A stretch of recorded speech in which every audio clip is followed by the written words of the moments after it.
Om Swastiastu, Om Abhijnanastu Namo Sedang. Baik, perkenalkan, saya Ida Bagus Nadiem Mahendra Wisma, sarjana kedokteran dengan NIM 19026122414, dokter muda bagian anestesia dan terapi intensif, periode 3 sampai 9 Agustus 2020.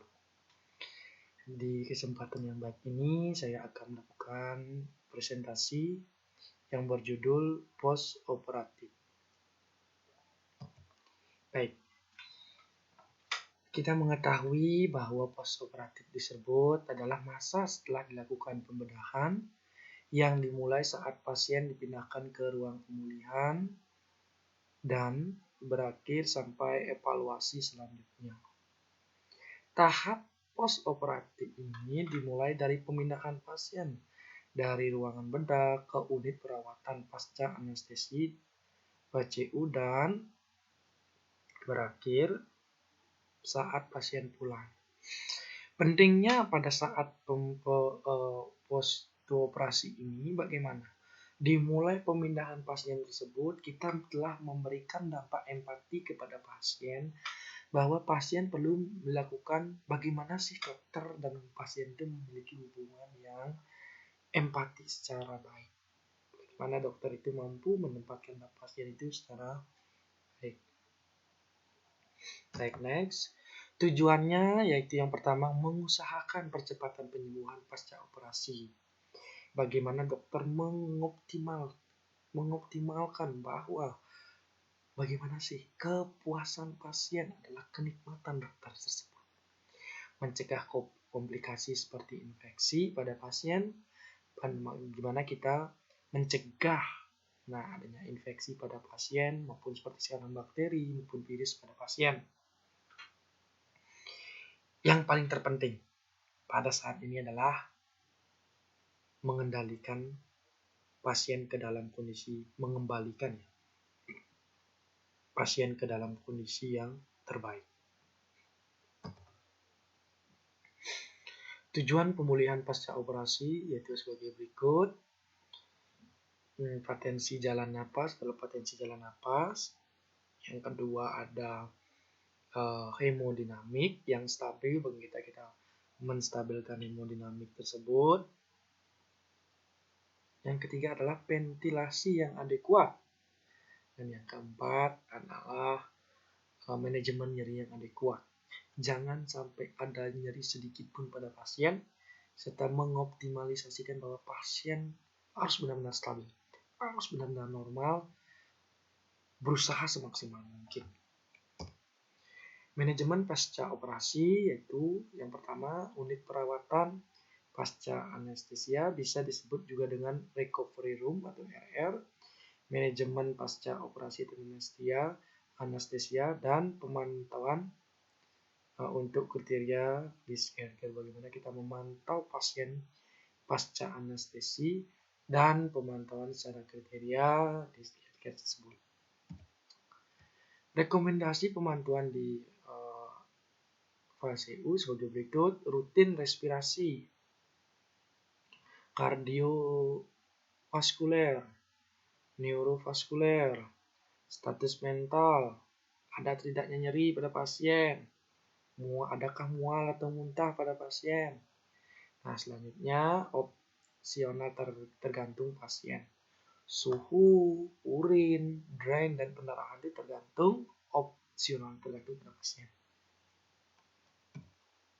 Gangguan yang sering ditemui. Gangguan yang sering ditemui ini yang paling kita harus cari pada pasien. Ada nggak gelisah pasien, merasakan gelisah pasca operasi? Bagaimana gangguan pernapasan pada pasien? Bagaimana gangguan vaskuler? Adakah gangguan vaskuler atau tidak? Gangguan fungsi hati, bagaimana kualitas volume urin pada pasien? Bagaimana warna urin pada pasien? Adanya mual atau muntah, menggigil, nyeri. Proses pemulihan ada 3, yaitu early, intermediate, dan late. Pasien sadar, yang pertama early adalah pasien sadar dan pemulihan refleks vital. Yang ketiga adalah intermediate. Bila sudah memenuhi kriteria untuk dipulangkan, kita pertimbangkan lagi seterusnya. Bagian yang late adalah sadar penuh dan pulih fungsi fisiologisnya. Skor pemulihan pasien sebagai berikut, ada merah muda, pucat, sinus, dapat dilakukan sebagai berikut. Berapa tekanan darahnya, dari normal, tekanan darahnya berapa, tekanan darah yang pertama berapa, atau obstruksi ada atau tidak, kesadaran sadar, siaga, dan orientasi. Pada pernapasannya kita lihat adakah batu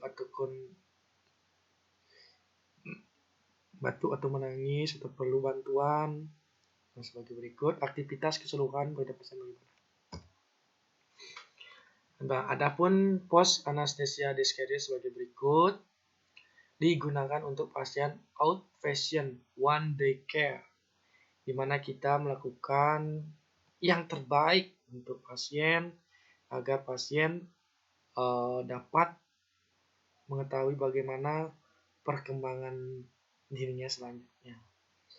Adapun skornya adalah di bawah dinyatakan boleh keluar, 9 dinyatakan boleh keluar dari fase U atau pulang. Nah, di sini perlu namanya monitoring. Sebagai dokter perlu namanya monitoring, evaluasi.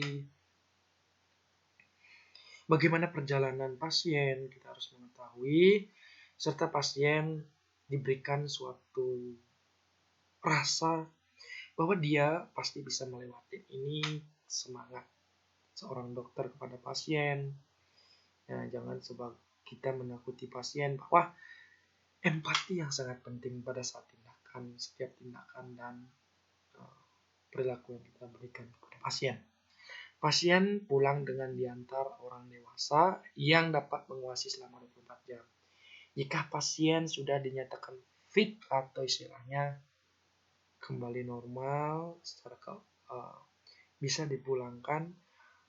Pada pemulangan pasien itu kita pantau dia dipulangkan oleh keluarganya yang bagaimana, yang dapat mengawasi dia selama 24 jam. Baik, sekian presentasi dari saya mengenai post operatif tersebut. Jika ada kesalahan pada saat penyampaian, saya Ide Bagus Madema Hendra Wisma, Sarjana Kedokteran, mohon bimbingannya kepada rekan-rekan dan teman-teman serta para dokter dan guru besar. Kita mengucapkan terima kasih banyak.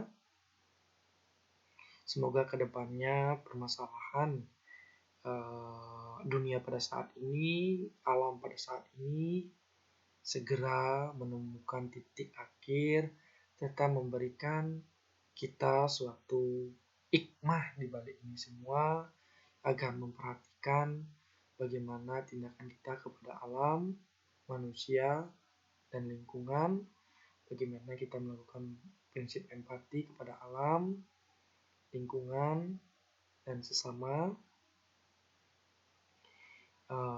Bila ada kesalahan pada saat penyampaian presentasi, saya mohon maaf yang sebesar-besarnya. Tak luput saya ucapkan terima kasih banyak. Saya tutup dengan Prama Santi. Om Santi Santi Santi Om.